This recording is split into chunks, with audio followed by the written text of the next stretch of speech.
আমি নীলমহল রাজপ্রাসাদের এই ছোট্ট লাল সিঁড়ি দিয়ে ওপরে ওঠার চেষ্টা করছি। ওপর থেকে কীরকম দেখতে লাগে এই রাজপ্রাসাদের নিচের অংশটি আমি সেটাই তুলে ধরার চেষ্টা করছি। দেখো, ওপরে উঠে চারিদিকের এই গম্বুজগুলোকে দেখো। আগেও বলেছিলাম, আবারও বলছি, ইউরোপীয়, মোঘল, আফগান স্থাপত্যশৈলীর নিদর্শন কিন্তু আমি দেখতে পাই। অসাধারণ দৃশ্যটি দেখো, শ্বেত শুভ্র নানান জালি, চারিদিকে অনেকগুলো গম্বুজের চূড়া। দেখো কত সুন্দর লাগছে, সাজানো একটি বাগান, তার চারিপাশে জলাশয়, সেই রুদ্রসাগর সরোবর বা লেক, তাকে ঘিরে চতুর্দিকে সবুজের সমারোহ, তার মাঝখানে এই নীলমহল রাজপ্রাসাদ। দুটি কালার আছে দেখো, একটি হচ্ছে শ্বেত শুভ্র এবং লাল খয়েরি কালারে মোড়া এই রাজপ্রাসাদটি। দেখো কত সুন্দর সাজানো বাগান, এবং এই গির্জাগুলোকে দেখো, জালির কাজ। এই দেখো জলের দৃশ্যটি দেখো।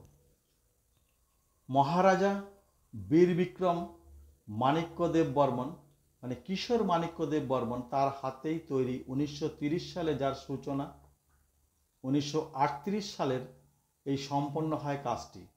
একটি অসাধারণ কৃতিত্বের অধিকারী এই ত্রিপুরা রাজ্যের আগরতলার সন্নিকটে সিপাহীজলা জেলার অন্তর্গত সোনামুড়া এবং মেলাঘর বাসস্ট্যান্ড থেকে 1 কিলোমিটার দূরে অবস্থিত এই নীলমহল রাজপ্রাসাদটি সত্যি অসাধারণ।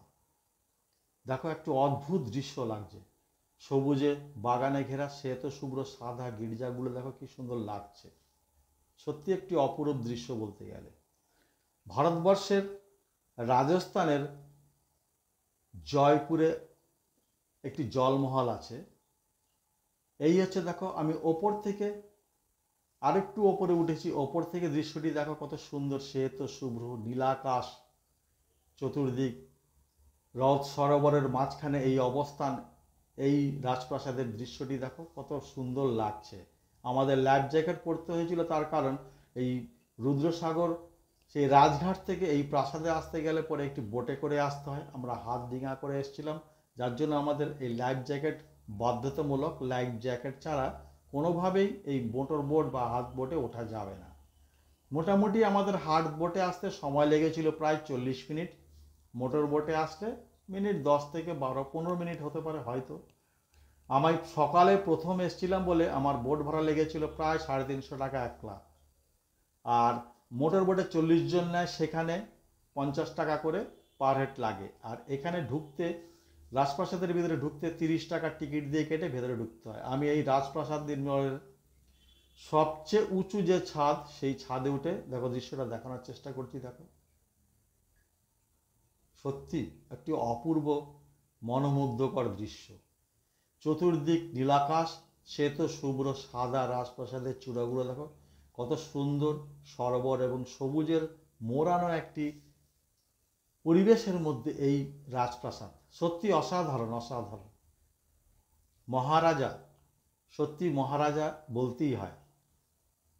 দেখো কতটা উঁচুতে আমি উঠেছি, সেই উঁচুর থেকে এই চূড়াগুলোকে দেখো কি সুন্দর। দেখো এবার দৃশ্যটিকে দেখো, একটি নৌকো আসছে, চাতের দিক দিয়ে দেখো জলে ভরা সবুজের বাগান। এই দেখো নানান বাহারি গাছ, এটা হচ্ছে সেই আন্দামানে দেখেছিলাম সেই সুপুরি গাছ, বড় বড় সুপুরি হয়। দেখো কত সুন্দর বাগানটাকে সাজানো, একদম সবুজে মোড়া শ্বেত শুভ্র রাজপ্রাসাদের চতুর্দিক দিয়ে এই সবুজ গালিচায় মোড়া এই রাজপ্রাসাদ দিয়ে। আমার সঙ্গে আজকের দুজন আরও সঙ্গী ছিলেন, নিউ আলিপুরদুয়ারের একজন আঙ্কেল, একজন আন্টি। আমরা তিনজনে মিলে বোটটিকে ভাড়া করি, 350 টাকা দিতে চলে তিনজনে। এই হচ্ছে মূল রাজপ্রাসাদের ছবি, যেটি প্রকাণ্ড ছবি, যার ছবি তুলতে গেলে অন্তত 500 মিটার দূরত্বের প্রয়োজন। এই রাজপ্রাসাদের উপরে দেখো একটি পাতকুয়া, যেটি স্টিলের পাত দিয়ে মোড়ানো আছে। দেখো এটি স্টিলের পাত দিয়ে মোড়া। চেষ্টা করেছিলাম এটাকে তুলে ওঠানো যায় কিনা, না, এটা বহু কঠিনভাবে আটকানো। এটি হচ্ছে টাওয়ার। প্রত্যেকটি স্বনামধন্য জিনিসের ক্ষেত্রে তাকে পাহারার প্রয়োজন হয়, তাই এই রাজপ্রাসাদ সে কি বাদ থাকবে, এত সুন্দর একটি রাজপ্রাসাদ। দেখো এই হচ্ছে সেই ওয়াচ টাওয়ার, সেটাও দেখো শ্বেত শুভ্র জালি, এবং ওপরে সেই চূড়াটি দেখো, সত্যি অসাধারণ একটি প্রাসাদ। ত্রিপুরা রাজ্যের আগরতলার একটা গর্ব বা আমাদের ভারতবর্ষের গর্ব, একটি প্রকাণ্ড রাজপ্রাসাদ, কিন্তু তার সিঁড়িগুলি সত্যি অত্যন্ত ছোট। দেখেছো কত সুন্দর টাওয়ারটি, দেখো শ্বেত শুভ্র টাওয়ার, একটা কত উঁচু, এটা হচ্ছে মাঝখানে অবস্থিত যাতে চারিদিক ভালো করে পাহারা দিতে পারে। আমি নিচে নেমে আসলাম এই মুহূর্তে সবচেয়ে যেটা ভাইটাল জোন, যেটিকে বলা হয় আই লাভ নীরমহল, যেটি সবুজ গালিচায় মোড়া গাছের বাহারি। সেই বলেছিলাম আন্দামানের সেই সুপুরি গাছ দেখেছিলাম, বড় বড় সুপুরি, দেখে লোভ লাগে। এর ঠিক ডান দিকে আছে ভোজনালয়, দুপুরে সেবা করা যায়। এই হচ্ছে ক্যাকটাসে মোড়া একটা সুন্দর স্ট্যাচু, খুব সুন্দর, ভালো লাগবে এটা।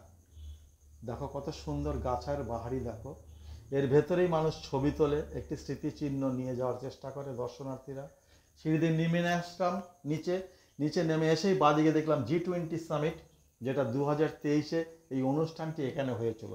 এটি আমাদের ভারতবর্ষের গর্ব যে G20 সামিট এই ত্রিপুরার আগরতলার সন্নিকটে এই রাজমহল বা রাজপ্রাসাদ এই নীরমহলে অনুষ্ঠিত হয়েছিল 2023।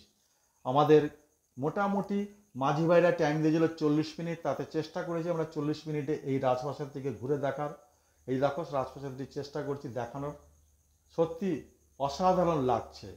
আমাদের ভ্রমণ প্রায় শেষ হয়ে এসছে, আমাদের এবার রাজঘাটে ফেরার পালা। আমরা এই ভ্রমণ শেষ করে রাজঘাটে চলে আসলাম। এই দেখো এটি হচ্ছে মোটর বোট, এখানে মোটামুটি দেখো 40 জন আছেন। এই 40 জনের ভাড়া পড়বে মোটামুটি 50 টাকা করে পার হেড, সময় লাগবে প্রায় 15 মিনিট। আমাদের যাত্রা শেষ, তাদের যাত্রা শুরু। আমরা এই নীরমহল রাজপ্রাসাদকে বিদায় জানিয়ে আবার নতুন কোনো জায়গার উদ্দেশ্যে আমরা পাড়ি দেবো। এই হচ্ছিল আমাদের মাঝি ভাইদেরকে অনেক কথা বলেছিল, কিন্তু আমি পারিনি সেগুলোকে তুলে ধরতে। তবুও সত্যি একটি অসাধারণ রাজপ্রাসাদ দেখলাম, যেটি ভারতবর্ষের ত্রিপুরা রাজ্যে আগরতলার সন্নিকটে অবস্থিত। খুব ভালো থেকো সবাই।